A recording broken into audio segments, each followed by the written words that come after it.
Should I file with the probate courts? That's our subject today. Stay tuned and we're going to get started right after this.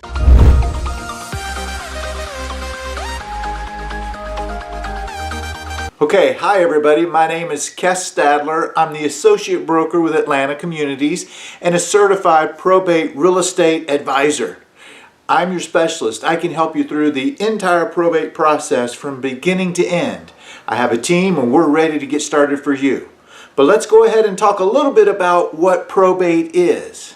Okay, probate is a court-supervised legal process that gives usually the executor or the family members the authority and the legal right to settle someone's estate. Probate usually involves gathering up someone's assets, looking at their debts, helping them liquidate property, both personal and real property such as in a house, and everything that goes with it. In Georgia, like in most states, probate takes anywhere from 6 to 10 months, but it just depends on how backed up the court systems are at the time. So that's just kind of a rough guide. Okay, the first question people ask is, will probate be necessary? In most cases, yes, but in certain cases, if the decedent didn't have any personal property or assets that really need to be divided, then it may not be necessary. But if there is real or personal property involved, then usually it does need to go through probate. And just to be safe, consult an attorney if you're not sure. I can give you some guidance on that, and I have attorneys that are part of my team that can help you through the entire process. So send me a message. Put something in the comments and let us know if you need some guidance with that. A few examples of common assets that may be involved in probate would be real estate property. And normally I tell my clients to do joint right of survivorship, which joint tenancy is what it's called. So if the husband passes, all the estate, everything goes directly to the wife or vice versa. Another is assets that are outside of the will that have been designated to go to a certain relative, a certain family member. It can even be a friend. Something a lot of people don't think about, but life insurance. Depending upon who the beneficiaries are listed in the life insurance policy, probate may be required for that. And then sometimes probate needs to be involved when you have assets that are held in an irrevocable trust. All right, some people ask me, skipping probate when there's no will. That can be done, but there are a few rules you need to follow. Okay, the certain instances involve if the decedent did not have any real property, if they did not have a will, and if there's really, I hate to say this, but nothing really to fight over, probate may not be necessary. So check with the probate courts and see if they will give you a way around the probate so that it just saves time and trouble, attorney fees. But in most cases, especially if there's assets, real or personal, probate may be necessary. Okay, the personal representative's role in probate. If the decedent specifically names you or someone you know as the executor in the will, then you probably do need to at least present the will through the probate courts. And in some cases, you can ask the judge to just appoint someone as an executor. So it can get kind of tricky. This is where it's very helpful to have someone that's knowledgeable in your corner to help you, whether it be an attorney, which is always advisable in certain situations with legal matters. Okay, if you do become the personal representative, you take an oath to follow the probate, follow the will, follow the request of the decedent, and then there's a lot that goes into it. Letters of testamentary is one of the items that we'll discuss, and I'll probably save that for another video because that can get kind of tricky. But if you're court ordered or if you're basically appointed as the executor, you've got a new part-time job, and that's okay. When my mom passed, I was the executor for obvious reasons, and I had my brother and sister involved, but we worked as a team. We really didn't fight over anything, so probate could have been optional, but we did consult with our attorney and just followed their guidance on it. Okay, if no one was named in the will as the executor, then you have the probate court will recommend or basically assign someone to be the letters of administration. And that's different than letters of testamentary, but letters of administration. This document gives the personal representative which could be the executor or like I said, what we call the PR, a personal representative, the ability to do some of the following items. Collect and inventory the decedent's personal and real assets. Have the assets professionally appraised if necessary. That could be for, like I said, an antique dresser, or it could be real estate. It could be commercial, residential, expensive cars, but have it appraised. Another obligation of the PR is to pay debts as they come in, and don't forget taxes. And one of the other things the PR can do is give out the personal assets as stipulated by the will through the probate process. If there is no will, then it may be state ordered on how to distribute the assets. But either way, as the PR, that's part of your authority towards the end of the process. Okay, we've talked about it in other videos, but handling estate assets.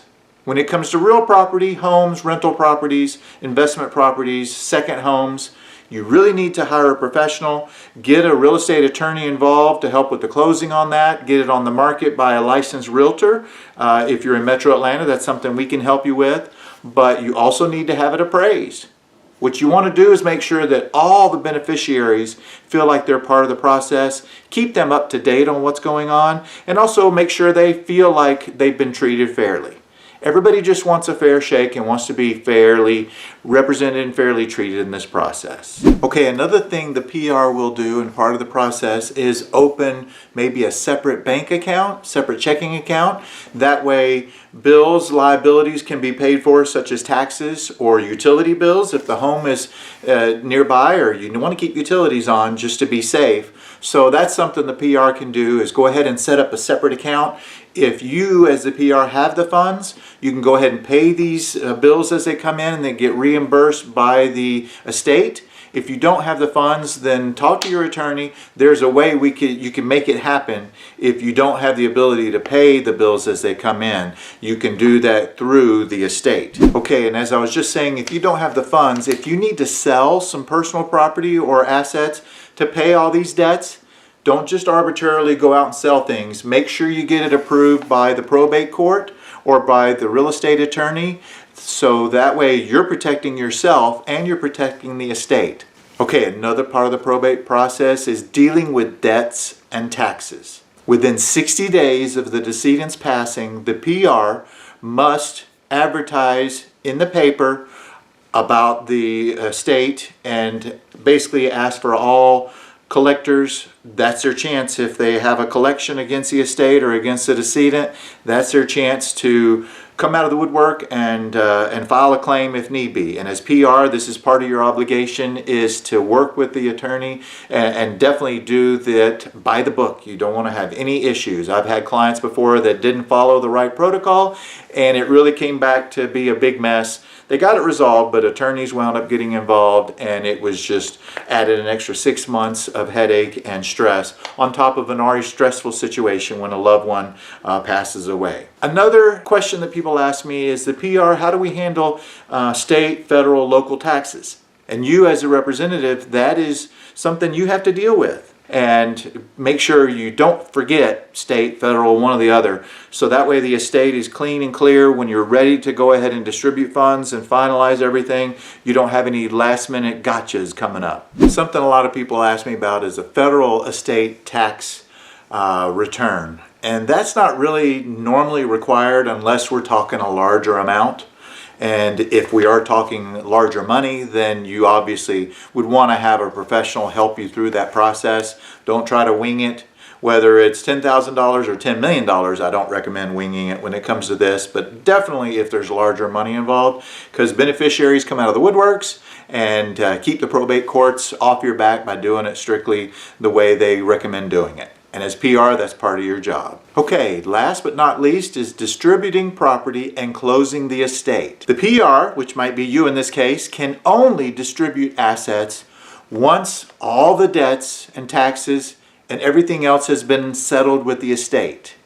That's critical. Make sure everything else is settled before you just start distributing any item. But make sure you follow that strictly by the book.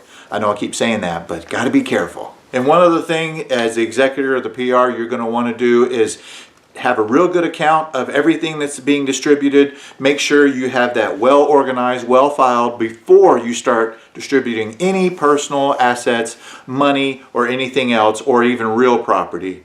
Make sure that's all documented very carefully and very meticulously done.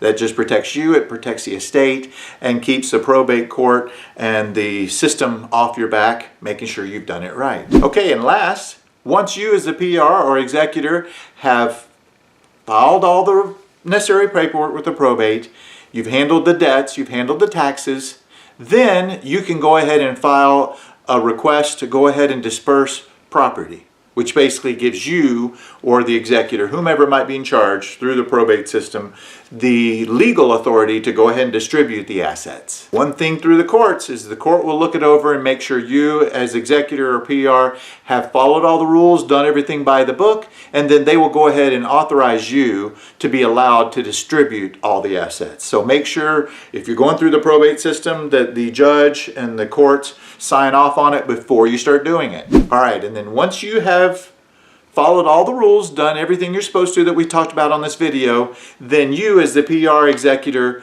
are released of liabilities. As long as you followed the probate courts, what they say, what the will says, what the judge might say, then you're protected. So make sure everything is well documented through the whole process. Okay, I hope you found this information to be helpful.